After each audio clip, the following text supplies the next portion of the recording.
سلام دوستان و همراهان چنل یوتیوب زپیر اکادمی، خوش آمدین. رسیدیم قدم به قدم به جلسه 15 آموزش فتوشاپ.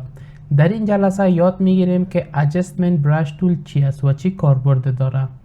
قبل از اینکه بریم بخیر درس خود شروع کنیم دوستان، ازتان خواهش میکنم که چینل رو سابسکرایب کنین، ویدیوها را لایک کنین و به خاطر از اینکه از ویدیوهای بعدی ما با خبر شوین حتما زنگوله را هم فشار بدین. بریم بخیر درس آغاز کنیم. خب دوستان عزیز، در این قسمت adjustment brush tool داریم دوستان. ببینین در قسمت پایان صفحه اینجا یک آپشن که داریم، اینجا مثلا لیول است، اکسپوژر است و وایبرانس است، هیو اند سچوریشن. اینا همیشه شما میتونین که توسط adjustment brush tool هم ایره استفاده کنین. به طور مثال اگر ما بخوایم امی عکس سیاه و سفید بسازم، مثلا ما در قسمت میایم و اینجا چی را کلیک میکنم؟ بلک اند وایت کلیک میکنم به این ترتیب. ببینید وقتی که بلک اند وایت ما کلیک کردم، در اینجا تصویر مکمل چی کار کرد بر ما؟ مکمل سیاه و سفید شد. خب حالا اگر ما بیایم توسط adjustment brush tool میتونم ایره یک قسمت جایی که دلخواه خودم باشه میتونم توسط adjustment brush tool ایره سیاه و سفید بسازم. چه قسم؟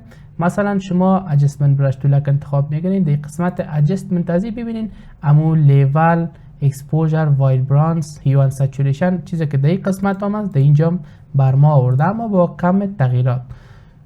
تغییراتشان چی است دوستان؟ که در اینجا شما میتونین در مکمل قسمت عکس یک جایی شما اینا را می افکت ها را اپلای کنین، اما توسط adjustment brush tool میتونین قسمت دلخواهتان با شکل برش بالایش بکشین و او افکتش ببینین. خب ما میایم در قسمت به طور مثال این قسمت پیراهن نزدیک است، میخوایم بلک اند وایت شود. ببینید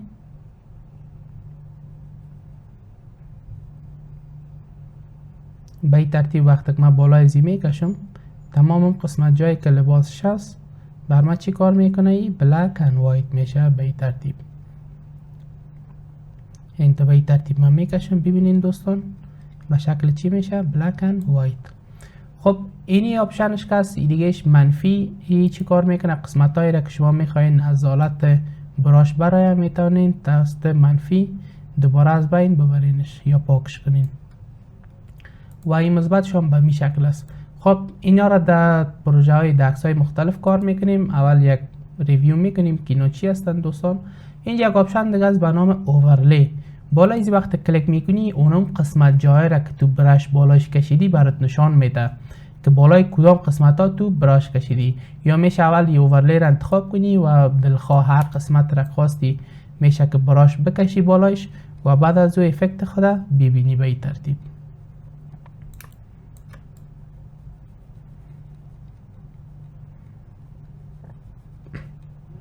خب من کار میکنم، شما میشه باز دقیق تر بالای از این کار بکنین و ببینین. حال ببین دوستان عزیز، وقتی که من اوورلی را از غیر فعال میکنم به من نشان میده قسمت ها. خب این میشه به این شکل استفاده کنی و بریم به طور مثال بالای اکسپوژر کار کنیم. این چی است؟ ما یک عکس جدید اوپن میکنم.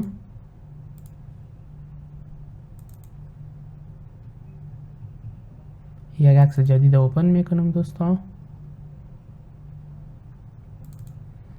ببینین به طور مثال اینی تصویر است و ما میخوایم بالای از این اکسپوژر بکشم. به طور مثال میایم قسمت، ببینین رنگ چقدر تیزتر میشه به این ترتیب. همون قسمت هایی را که ما براش بالایش کشیدیم.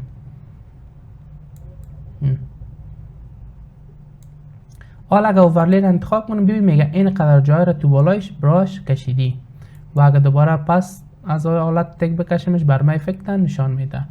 ببینین آپشن دیگهش به طور مثال برایتنس اند کانتراست. این چی میکنه؟ به طور مثال ما میبینیم این قسمت که آسمان از بالای زی هم برایتنس مندازم و هم کانتراست به این ترتیب.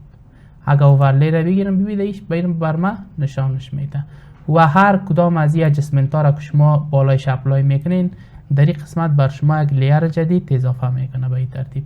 شما میشه که از این استفاده کنین. خب دوباره در عکس قبلی من میایم بلک اند وایت دلیت میکنم از اینجا دوستا.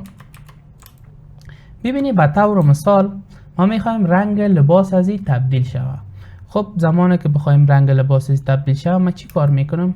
میرم قسمت بالا اینجا هیو اند سچوریشن انتخاب میکنم و در این قسمت کلمه هند است، هند تول بالای کلیک کو و اون قسمت که میخوایی رنگش تبدیل شود بالایش کلیک کو به ترتیب.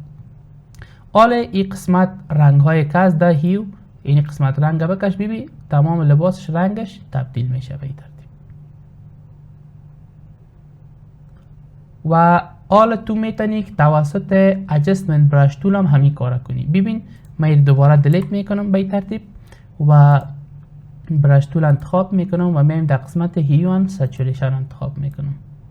ببینیم ما بالای از این میکشم به ترتیب. اول اوورلی انتخاب میکنم، نه به ترتیب اوورلی انتخاب میکنم دوستا.